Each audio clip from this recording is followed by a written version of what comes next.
నమస్కారం, welcome to I dream. నేను మీ విజిత.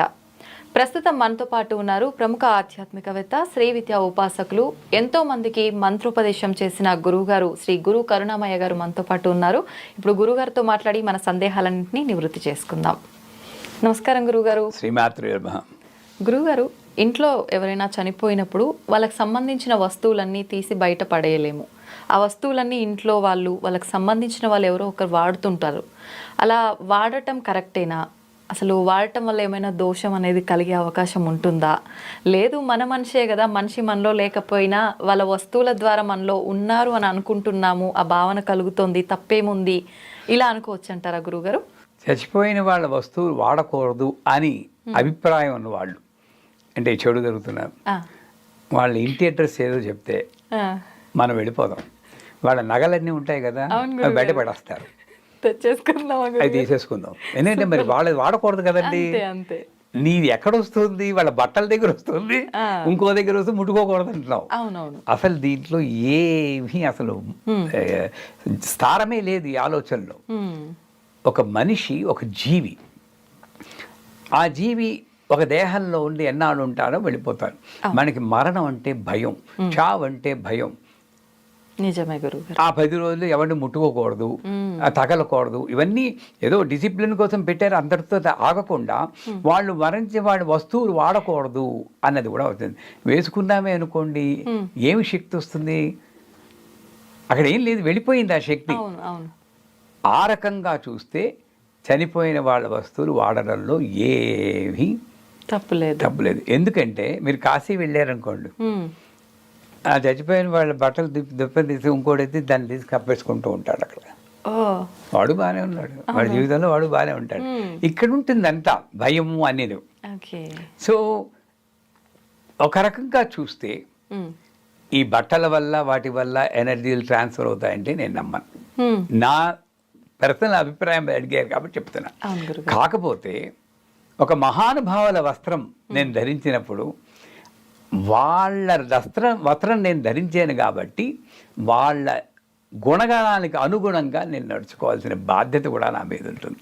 అంటే చచ్చిపోయిన వాళ్ళ వస్తువులు వాడచ్చే. ఇప్పుడు మా నాన్నగారు లేరు, మా నాన్నగారి వస్తువులు కొన్ని నేను వాడతాను.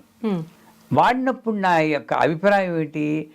నా నాన్న నాతోటే ఉన్నారు అని ఒక ఆనందం వస్తుంది. పైగా మా నాన్నగారు ఎలాంటి జీవితం గడిపారో, పొదుపుగా, ఎవరి దగ్గర పైసా అప్పు లేకుండా అది ఆ కళ్ళజోడు ఏదైనా పెట్టుకుంటే నాకు అది గుర్తొచ్చి సాధ్యమైనంత కంట్రోల్ చేసుకోవడానికి ఖర్చుని అప్పుడప్పుడు ప్రయత్నించాను. ఆ రకంగా వాళ్ళ మంచి గుణగణాల్ని నేను గుర్తు చేసుకోవడానికి ఒక పరికరంగా మనం ఉపయోగించవచ్చు.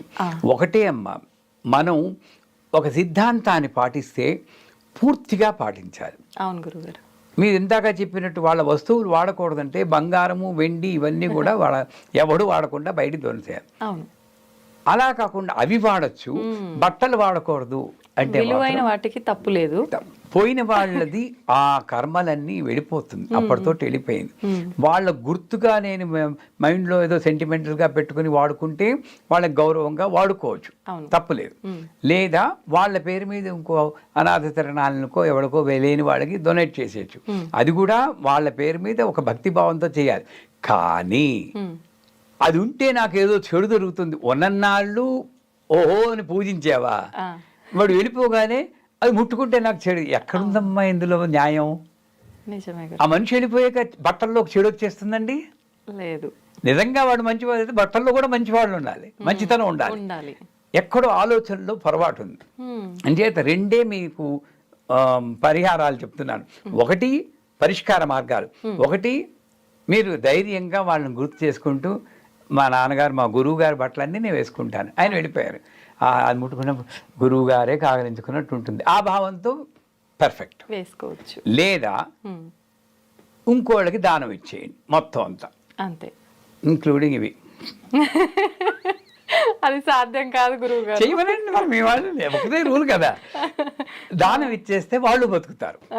కానీ ఆ దానం ఇచ్చేటప్పుడు ఇవి మాత్రమే ఇస్తాను, అవి ఇవ్వను, అదైతే నాకు ఏదో కర్మలు అంటుకుంటాయంటే ఆ భయపడడం పోయిన వాళ్ళని అగౌరవపరచడమే కానీ మరొకటి కాదని మనం. గురుగారు, ఇప్పుడు మామూలుగా ఒకరి చెప్పులు ఒకరు వేసుకుంటే వాళ్ళకున్న ఏదైతే శని అనేది ఉందో అది వీళ్ళకి వస్తుంది అని చెప్పి అంటుంటారు కదా గురుగారు, మామూలుగా బ్రతికి ఉన్నప్పుడు. అట్లాంటప్పుడు వస్తువుల్లో ఏదో ఒకటి ఉంది అని నమ్ముతున్నాం.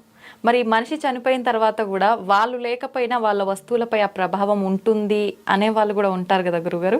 మీరు ఇందాక వాళ్ళు ధరించిన జోళ్ళు, దాంట్లో జోళ్లలో చెడే ఉంటుందండి.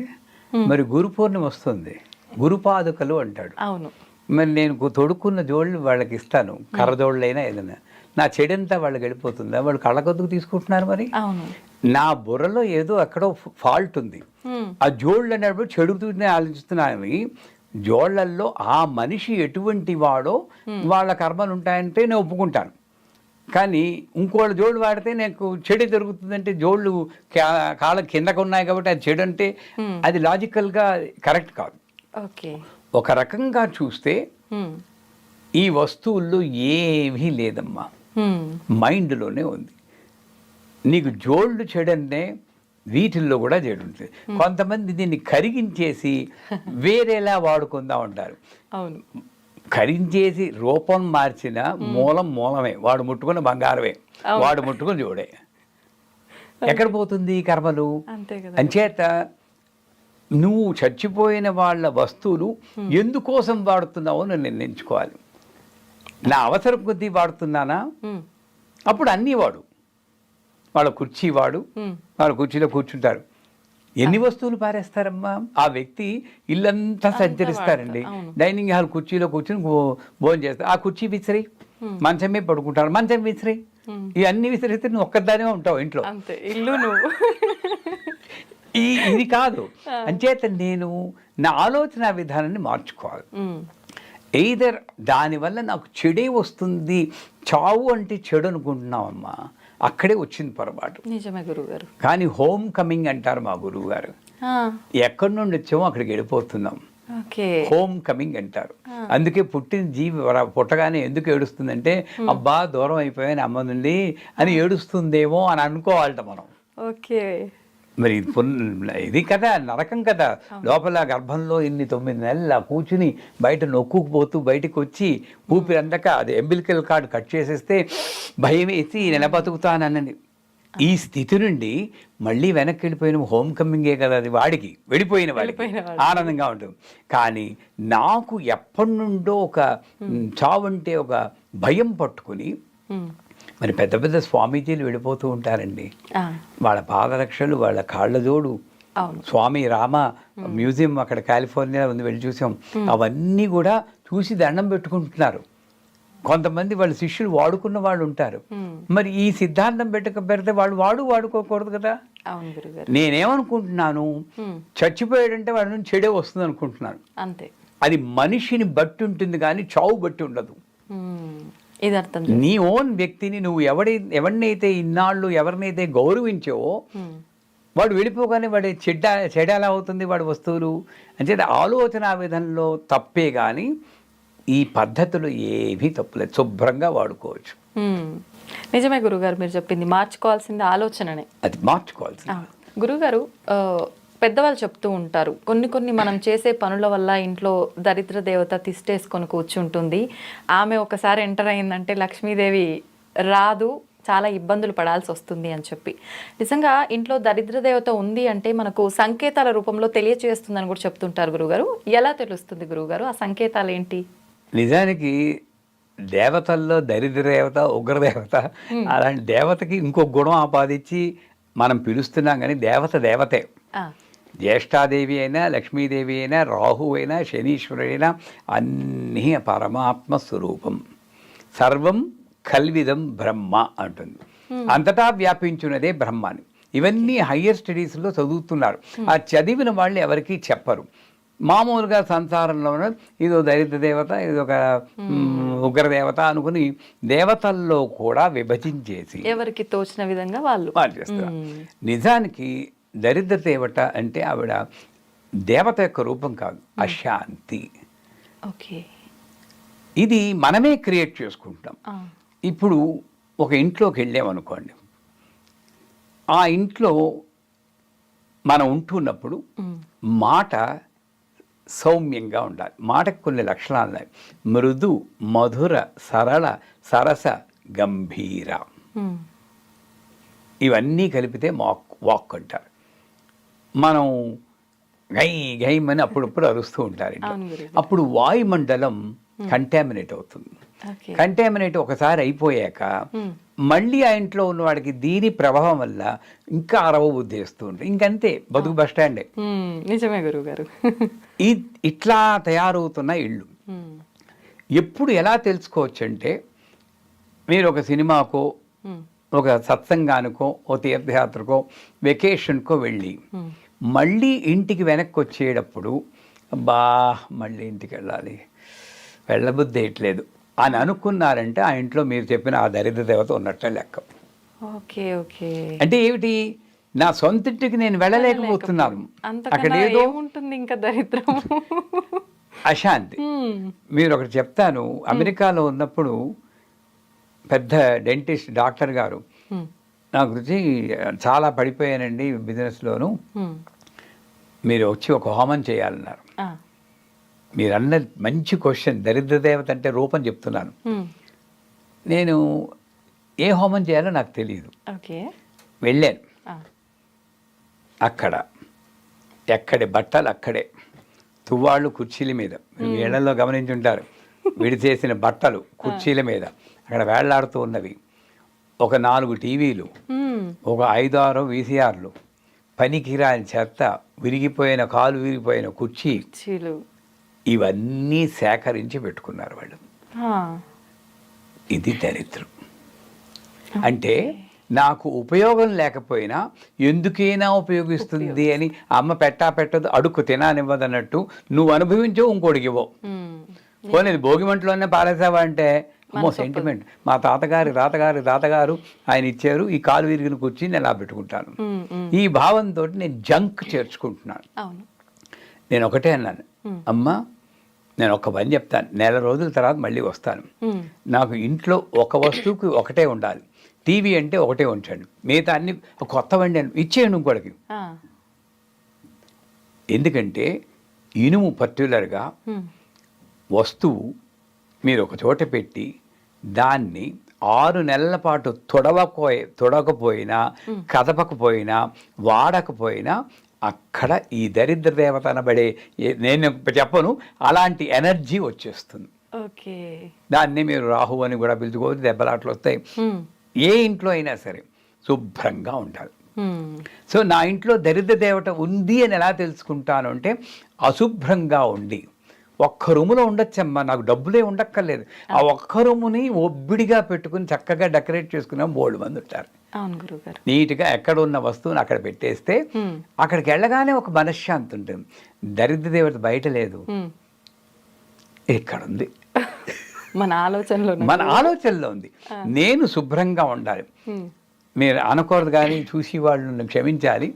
ఇళ్లలోకి వెళ్ళినప్పుడు ఓ పాత లుంగి ఒకటి కట్టేసుకుంటాడు ఆ మహానుభావుడు, పైన చొక్కా వేసుకోడు, ఇక్కడ తువాల పడిపోతుంటుంది. ఎవరైనా కొత్త వాళ్ళు వచ్చినా బిడియము ఏమి ఉండదు. ఆ చూసి వాడికి వచ్చిన వాడికి కొంచెం ఇబ్బంది పడుతూ ఉంటాడు. ఆ వచ్చిన అతిథి దేవో భవ అంటున్నావు నువ్వు, ఆ అమ్మవారికి నేను ఇబ్బంది కలిగించాను కదా, అది దరిద్రం. ఈ మామూలుగా డ్రెస్ చేసుకోలేమా మనం? చేసుకోవచ్చు. ఆ అమంగళంగా నేను ఎందుకు ఉండాలి? అంచేత ఇంట్లో దరిద్ర దేవత ఉంది అని ఎలా తెలుసుకోవాలంటే, నెంబర్ 1, నాకు మనశ్శాంతి లేకుండా అయిన దానికి కాని దానికి దెబ్బలాడుకుంటున్నప్పుడు ఆ ఇంట్లో ఉంది. దరిద్ర దేవత అంటే డబ్బు మాత్రమే కాదు, డబ్బు ఎలాగైనా వస్తుంది. 10 రూపాయలు ఉన్న రిక్షావాడు కూడా తాగేసి శుభ్రంగా కాళ్ళు ముందు సీటు పెట్టుకుని ఇలా పడుకుంటాడు. లక్షలు ఉన్నవాడు కూడా కొట్టుకు చచ్చిపోతూ ఉంటాడు ఇంట్లో. నిజమే గురు. ఎవడు దరిద్రదేవత ఉంది?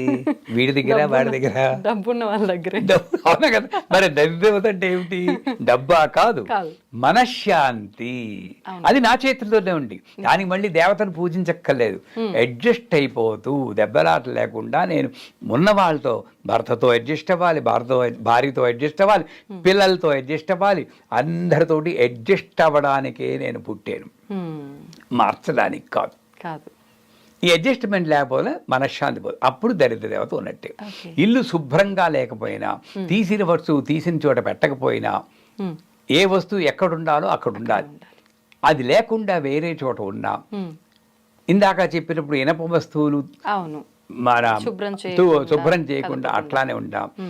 ఇంకోటి, పూజ గదిలో ఇవి అగరత్తులు వెలిగిస్తారు, అవును. ఆ భస్మం అంతా కింద కారిపోతూ ఉంటుంది.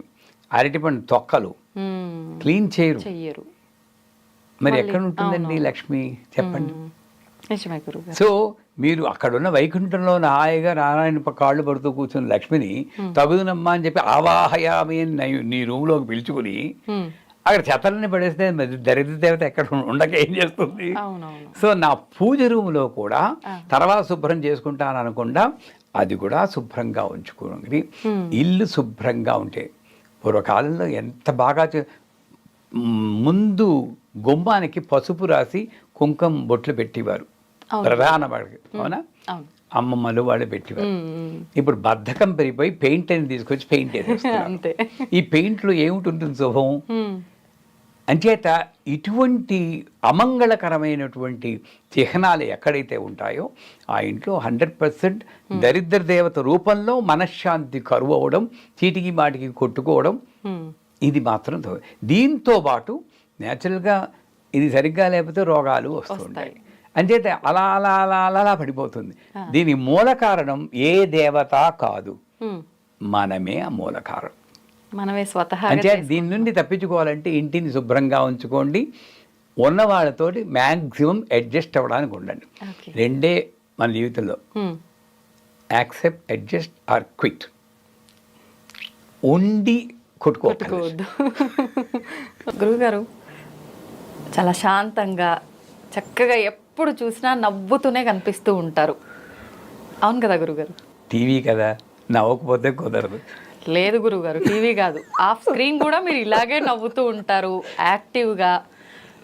షూట్లో కూడా చూస్తుంటా కదా గురుగారు, నేనన్నా ఇబ్బంది పడుతుంటా టాపిక్స్ చేయడానికి ఇంకెంతసేపు అనే టైప్లో, కానీ మీరు మాత్రం అస్సలు కదలకుండా మెదలకుండా నవ్వుతూ హుషారుగా చేసేస్తుంటారు. ఎలా అంటే చిన్న పిల్లలు, 20 ఏళ్ళ పిల్లలు ఎంత హుషారుగా చలాకీగా ఉంటారో అంత చలాకీగా శాంతంగా. ముఖ్యంగా చెప్పాలంటే ఈ రోజుల్లో ప్రతి ఒక్కరిలో కూడా ఈ శాంతము, ఈ నవ్వే మిస్ అవుతున్నాయి గురుగారు.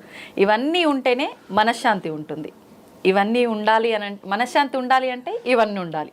ఎలా సాధ్యపడుతుంది గురువుగారు? ఇంటికి వెళ్ళాక మా వాళ్ళని దిష్టి తీయమంటాను.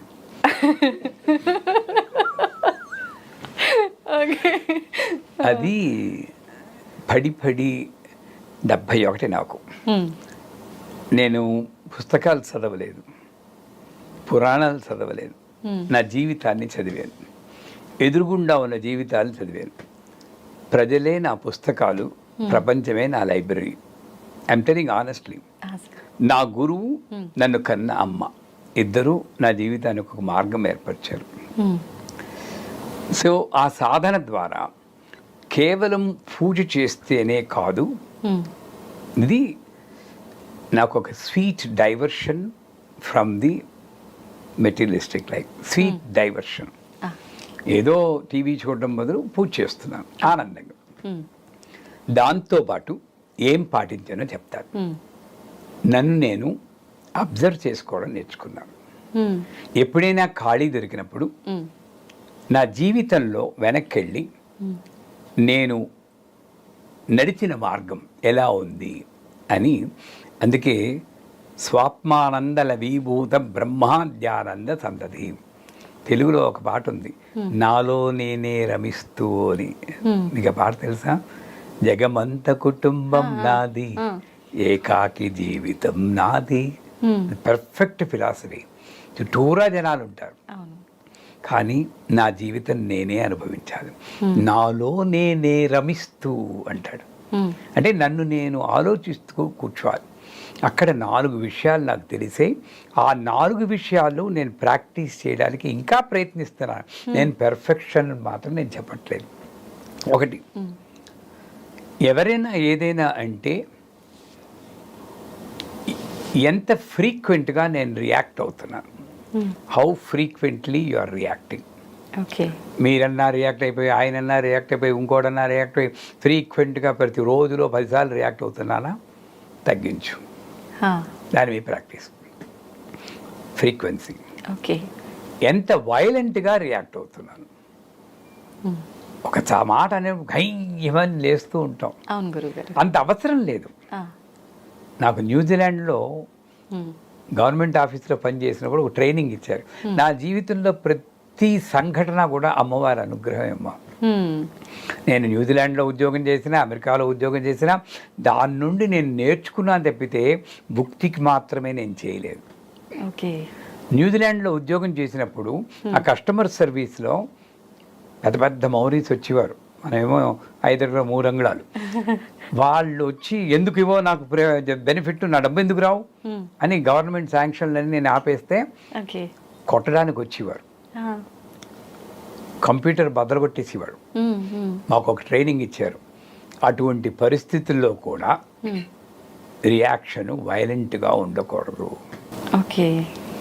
సో నా స్టేట్మెంట్ ఎలా ఉండాలో వాళ్ళు ట్రైనింగ్ ఇచ్చారు. What you say may be correct. నువ్వు అంటే చాలా కరెక్ట్. వాడికి అప్పుడు ఈగో సాటిస్ఫై అయిపోతుంది. What you say may be correct. మనం ఏంటి కాదు, చాలా తప్పు నువ్వు చేసేది. Violent reaction. వాడి అసలే మండుకుతూ ఉన్నాడు, నువ్వు ఇంకొంచెం ఆజ్యం పోస్తున్నావు. ఆ training what you say may be correct. మీరు నా మీద అరుస్తున్నాను కూడా, విదిత నాదే చాలా కరెక్ట్. అసలు నేను నీ పొజిషన్లో ఉన్నానుకో బ్రహ్మాండంగా అరుస్తాను. నువ్వు చాలా శాంతం. ఎంత అరిచినా సరే నువ్వు చాలా శాంతం. అప్పుడు తగ్గుతుంది. అప్పుడు నేను చెప్పాలని చెప్తాను. కానీ అది బాగా పనిచేసింది. సో వైలెంట్ రియాక్షన్ని నేను మైల్డ్ రియాక్షన్ ఉంటుంది. మానవుడు అన్న తర్వాత రాముడికే కోపం వచ్చింది సముద్రం మీద, బాణం తీసే చంపేస్తానని. సీత వెళ్ళిపోగానే ఏడుపు మొదలెట్టారంటారు. ఇవన్నీ ఆయన ఏడ్చాడా లేదా అని కాదు, మానవ రూపంలో ఉన్నప్పుడు ఈ బలహీనతలు సహజం. కానీ దాన్ని కంట్రోల్ చేసుకుంటే నువ్వు సాధకుడు అవుతావు. ఎలా కంట్రోల్ చేసుకోవాలి అదే చెప్తున్నాను. Observe, always review, accept the world as it is, analyse your self continuously. మనం రివర్స్లో ఉంటున్నాం. అనలైజింగ్ ద వరల్డ్, ప్రపంచాన్ని విమర్శిస్తున్నాం. నేను ఎలా ఉన్నా నేను బేష్, అది తప్పు. ప్రపంచాన్ని యాక్సెప్ట్ చేయి. నీ భర్తని యాక్సెప్ట్ చేయి, నీ భార్యని యాక్సెప్ట్ చేయి, నీ పిల్లల్ని యాక్సెప్ట్ చేయి. వాళ్ళు ఒక జీవులు, ఏదో సంబంధంలో కలిశారు. కష్టమే, మీరందరూ కష్టపడి వాళ్ళని నేను రెచ్చగొట్టడం లేదు. సో ఇలాగా వైలెంట్ రియాక్షన్ని తగ్గించాం. సో ఫ్రీక్వెన్సీ ఒకటి, వైలెన్స్ ఒకటి, 2. తర్వాత ఎంతసేపు ఆ రియాక్షన్ ఉంటుంది. ఇప్పుడు నా మీద అరిచారు, కానీ ఈవెన్ నేను అరిచేస్తాను. మీ పేరు ఎవరైనా చెప్పినా కూడా నా ముఖం మారిపోతూ ఉంటుంది. అవునా కదా? అంటే ఏంటి, ఆ రియాక్షన్ ఇంకా పోలేదు. మీరు అక్కడ గుమ్మంలో అడుగుతుందో ఫేస్ మారిపోతుంది. ఎంతసేపు నేను అలాగా ఉంచుకుంటున్నాను, దాన్ని తగ్గించుకోవాలి. ఫ్రీక్వెన్సీ, వైలెన్స్, ఎంతసేపు. 4వది how quickly you are reacting. 8 సెకండ్లు గ్యాప్ తీసుకుంటాను నేను.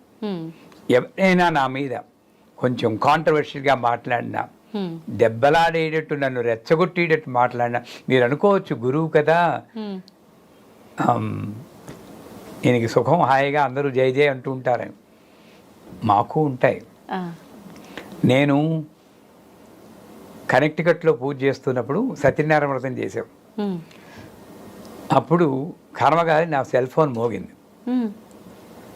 ఆ సెల్ ఫోన్లో అప్పుడు జల్సా అని ఒక సినిమా వచ్చింది.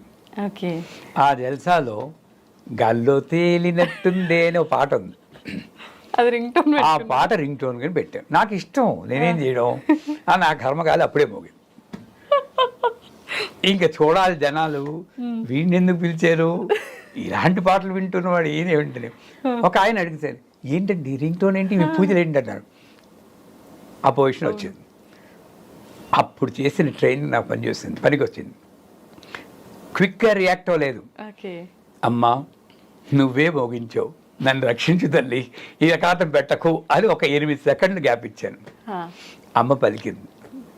నేను చెప్పాను, ఇదెవరండి పిచ్చి మాట అంటారు? అసలు శ్రీ విద్యా ఉపాసనలో ఏం జరుగుతుందో అమ్మ చెప్తుంది. వాడు గాల్లో తేలినట్టుందే అంటే కేచరి విద్య. హాయిగా సంసారంలో ఎన్ని కష్టాలున్నా కూడా గాల్లో తేలినట్టుందే, గుండె ఊగినట్టుందే, దేని మీద దృష్టి నిలవదు. అమ్మే కావాలి వాడికి. ఊగుతూ ఉంటుంది, ఇది కాదు అమ్మే కావాలని. తేనె పట్టు మీద రాయి పెట్టి కొట్టినట్టుందే. తేనె పట్టు మీద రాయి పెట్టి కొడితే తుమ్మిదలందరూ కందిరీకరందరూ ఈ అని ఓంకారం వినిపిస్తుంది వాడికి. ఝుంకారం, భ్రామరీ శక్తి బీజం. ఫుల్ బాటిల్ ఎత్తి దింపకుండా తాగినట్టుంది. సర్వోన్మాదిని అని ఒక పదం ఉంది. ఉన్మాద స్థితిలో వాడు ఎంత మత్తులో ఉంటాడో వాడికన్నా మత్తులో వీడు ఉంటాడు. గొప్ప సాధకుడు. ఇప్పుడు చెప్పండి, మహానుభావ మీతో అనవసరంగా పెట్టుకున్నాం. నిజంగా సూపర్ గురుగారు. అది చేద్దా అంటే నేను ఏదైనా సరేనండి అమ్మ మనకి నేర్పుతూ ఉంటుంది. ఈ 4 నేను పాటించాను. హౌ ఫ్రీక్వెంట్లీ ఐఎమ్ రియాక్టింగ్, ఎంత తరచుగా రియాక్ట్ అవుతున్నాను, ఎంత వైలెంట్గా ఎంత ఉగ్రంగా రియాక్ట్ అవుతున్నాను, ఎంతసేపు ఆ రియాక్షన్ పెట్టుకున్నాను, ఎంత త్వరితంగా రియాక్ట్ అవుతున్నాను. ఈ 4 కంట్రోల్ చేసుకుంటే ఈ నవ్వు ఫేస్ అలాగే ఉంటుంది. తప్పదు. నేను పెట్టి వీడియో కూడా కొంతమంది ఏ కమర్షియల్ చాలామంది గురువులు బయలుదేరారు, నేను నమ్మకండి అని పెట్టివాడు అంటారు. మా వాళ్ళ కమెంట్ తీసేయమంటారు. తీయద్దు, పెద్ద ఇంటికి ముందు గుమ్మడికాయ కడతారు కదా, ఆ గుమ్మడికాయ అది అన్నారు. అంటే లైఫ్ని ఈజీగా తీసుకోవడం అన్నది మా గురువు గారు నేర్పించారు, మా అమ్మ నేర్పించింది. నాకు కష్టాలు లేవా అంటే మీలాగే నాకు కష్టాలు ఉన్నాయి. అందరి మనిషిన ద్వారా కష్టాలు ఉంటాయి, కానీ సఫరింగ్ లేదు. Pain is different, suffering is different. బాధపడను, నా కర్మ నేను అనుభవిస్తున్నాను. అందుచేత నాకు ఏ కష్టం వచ్చినా సరే నా కర్మను నేను అనుభవిస్తున్నాను. ఆవిడ్ని నేను పట్టుకుంటే నాకు బాధ లేకుండా చేస్తుంది. ఇప్పుడు ఒకటే, ఈ జన్మలో ఈ శ్రీ విద్యలో ఉన్నాను, ఇంకా కాస్త భోగాన్ని అనుభవిస్తున్నాను గురువు కింద, అందరూ జయ జయ అంటున్నారు. ఇప్పుడే నేను కర్మను అనుభవించకపోతే రేపు పొద్దున నేను వెళ్ళిపోయాక ఈ కర్మ అలాగే ఉండిపోతుంది, అది నన్ను వదలదు. ఇంకో జన్మ ఎత్తినప్పుడు ఈ కర్మ వస్తే అప్పుడు కర్మగాలి నేను భగవంతుని భక్తి లేకుండా ఉంటే, ఒకవేళ అది జరగదు, ఎవడు నన్ను రక్షిస్తాడు? ఆ భయం. ఇంకొకటి ఏంటంటే నన్ను రక్షించింది, మేము కాశీకి వెళ్ళినప్పుడల్లా కూడా పూజలతో పాటు హరిశ్చంద్ర ఘాట్లో పడవ ఆపుకుని ఆ దహనాలు చూస్తాం. ఆ బాడీని మా బాడీతో రీప్లేస్ చేస్తాం, ఫోటోషాప్లో రీప్లేస్ చేసినట్టు. రేపు పొద్దున్న నేను వెళ్ళిపోతే నా బాడీ అలాగే తగలవుతుంది. అది చూస్తాం. అంటే ఈ కొట్టుకోవడాలు, తిట్టుకోవడాలు, స్వార్థము, ఇవన్నీ కూడా ఇంతవరకే. ఇది వెళ్ళిపోయింది అనుకోండి. ఇప్పుడు నేను మీ షూటింగ్ అవ్వగానే నా శిష్యుడిని ఒకరిని పలకరించడానికి వెళ్ళాలి. పోయిన ఏడాదే వచ్చారు కాశీకి. ఏదో కళ్ళల్లో ప్రాబ్లం ఉందని చూపించుకోవడానికి డాక్టర్ దగ్గరికి వెళ్తే, ఇది కళ్ళ ప్రాబ్లం కాదు, బ్రెయిన్లో ఏదో ఉందని బ్రెయిన్ ఎంఆర్ఐ తీస్తే బ్రెయిన్ క్యాన్సర్ 5th స్టేజ్, 10 రోజుల కన్నా బతకవు అన్నారు. మామూలుగా ఉన్న మనిషి. ఇదే మన జీవితం. ఆ భయం నాకుంది. అంటే చచ్చిపోతానని కాదు, మంచి పని చేయాలంటే ఇప్పుడే చేస్తాను, నేను పోస్ట్ పోన్ చేయను. నా పూజలకు ముహూర్తాలు ఉండవు, నేను ముహూర్తం చూసుకోను. ఎప్పుడు పూజ చేయాలంటే అప్పుడే చేస్తా. ఎప్పుడు మంచి పని చేయాలనుకుంటే అప్పుడే. కర్మగాలు ఎవరి మీద కోపం వస్తే పోస్ట్ పోన్ చేసుకుంటాను, వాడిని తిట్టాలంటే. దానికి ముహూర్తం చూడాలి. నన్ను అడిగితే ఎవరిని వాడిని తిట్టాలి, మంచి ముహూర్తం చెప్పండి, వాడు బాగా బాధపడిపోవాలి, మంచి ముహూర్తం చెప్పండి, వెళ్ళండి. ఓ 4 నెలల తర్వాత మంచి ముహూర్తం ఉండాలి, ఆ లోపల మీ కోపం తగ్గిపోతుంది, ఇంకా అవసరం ఉండదు. మంచి పని చేయడానికి ముహూర్తం ఏమిటండి బాబు? సంచేత ఈ 4 సూత్రాలు రేపొద్దున్న ఈ శరీరంలో ప్రాణం లేకపోతే ఈ పనులు నేను చేయలేను అన్న భయం, ఆతురత, ఇవన్నీ కలిపి నన్ను రక్షించి ఎప్పుడు smile is the index of the mind, improves the face value అని అంటారు కదా. ఎప్పుడూ కూడా నవ్వుతూనే ఉండాలండి. మనం ఆవిడెవరో నాకు సుఖం కలిగించాలి, నా జీవితంలో మార్పు తేవాలని ఆవిడ్ని కోరుకోవడం కన్నా కనీసం పూజ చేసేటప్పుడైనా ప్రకృతే నమః వికృతే నమః అని పూజ చేయి. ప్రకృతే నమః వికృతి ఏడుస్తూ ఎందుకు పూజ చేస్తారు? అసలు ఏదో బిక్కమొహం వేసుకుని సీరియస్గా పెట్టుకుని పూజ చేస్తారు. అది నేను చేయను, ఆనందంగా పూజ చేస్తాను. అది నా రహస్యం, అంతకన్నా ఇంకోట్లేదు. నాకు అమ్మే టాప్ ప్రయారిటీ. నా 25 ఏళ్ళప్పటి నుండి ఇదే పద్ధతి. ఇప్పుడు కాదు, 71 వచ్చిందని కాదు, 25 ఏళ్ళప్పుడు కూడా అమ్మే నా టాప్ ప్రయారిటీ. ఎందుకు వచ్చింది గురుగారు మీకు ఈ ఆలోచన? అంటే అమ్మ ధ్యాసలోని ఇలా ఉండాలి, అమ్మకి మీరు ఎక్కువ ప్రయారిటీ ఇవ్వాల్సినంత అంటే ఏదో ఒక రీజన్ ఉంటుంది, ఎవరినో చూసి ఇలా చేయాలనుకుంటా. మా గురువు గారు అమృతానందనాథ్ సరస్వతి, ఆయనతో కలిసి ఉండడం, ఆయన జీవన విధానాన్ని చూడడం. మా అమ్మగారు నాకు ఫస్ట్ గురువు, యశోదమ్మ. ఆవిడ నేను చిన్నప్పుడు 5-6 ఏళ్ళప్పటి నుండి నాకు మంచి పెద్ద బాల శిక్షణ అప్పుడు ఉండేది, మీకు గుర్తుందో? ఇప్పుడు అన్నీ పోయే వీడియో గేమ్సే. ఆ పెద్ద బాల శిక్ష చదివి రోజు చెప్పేది బామ్మ. ఆ మంచి గుణాలన్నీ కూడా పాతుకుపోయాయి. అప్పటి నుండి నాకు యునిక్గా ఉండాలి. ఇంకొక విషయం నేను షేర్ చేస్తాను.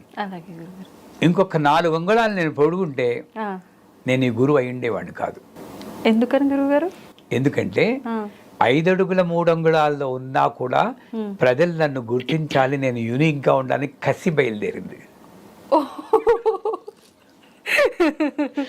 ఏం చేసినా యూనిక్గా ఉండాలి, ఒక పూజ చేస్తే యూనిక్గా ఉండాలి, మంత్రం చెప్తే యూనిక్గా ఉండాలి.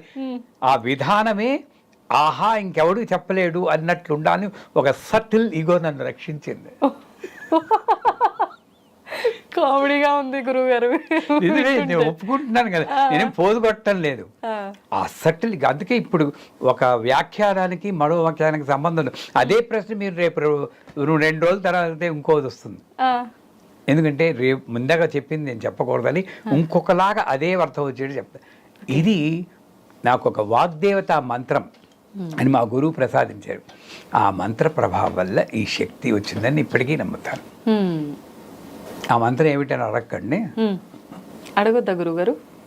చెప్పకూడదా గురుగారు? అలా చెప్పకూడదని కాదు, ఖర్చు అవుతుంది. ఎందుకంటే ఖర్చు అంటే డబ్బులు కాదు. ఈ మంత్రం నేను చెప్తాను, కానీ రోజుకి 1000 సార్లు చెప్పాలి.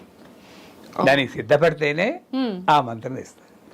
సిద్ధపడే వాళ్ళు ఉంటారు గురుగారు కొంతమంది, వాళ్ళ కోసం చెప్పేయండి మరి. ఇది ఇలా చెప్పేది కాదు, సిద్ధపడి వాళ్ళు దగ్గరికి రావాలి, వాళ్ళని నేను గమనించాలి. వాళ్ళు అప్పుడు అమ్మే చెప్తుంది పర్వాలేదు ఇమ్మని, అప్పుడు ఆ మంత్రం నేను అనుగ్రహిస్తాను. సో కేవలం మంత్రం చే జీవితాలు మారవమ్మా. మంత్రం మనకి జీవితాన్ని మార్చుకునే శక్తి ఇస్తుంది, మంత్రం డైరెక్ట్గా జీవితాన్ని మార్చదు. అది నా సిద్ధాంతం. ఓకే, నిజంగా చాలా నేర్చుకోవచ్చు గురువుగారు. మీ మొత్తం స్టోరీ విన్న తర్వాత అనిపిస్తోంది, నిజంగా మారాలి అని అనిపిస్తుంది, కానీ కొంచెం కష్టమే గురువుగారు ఆచరణలో పెట్టాలి. అమ్మని నమ్ముకోండి, పాదాలు పట్టుకోండి, అమ్మే మిమ్మల్ని నడిపిస్తుంది. కానీ మారాలి అన్న ఆలోచనని వదలకండి. ఓకే, తప్పకుండా గురుగారు. ధన్యవాదాలు గురుగారు.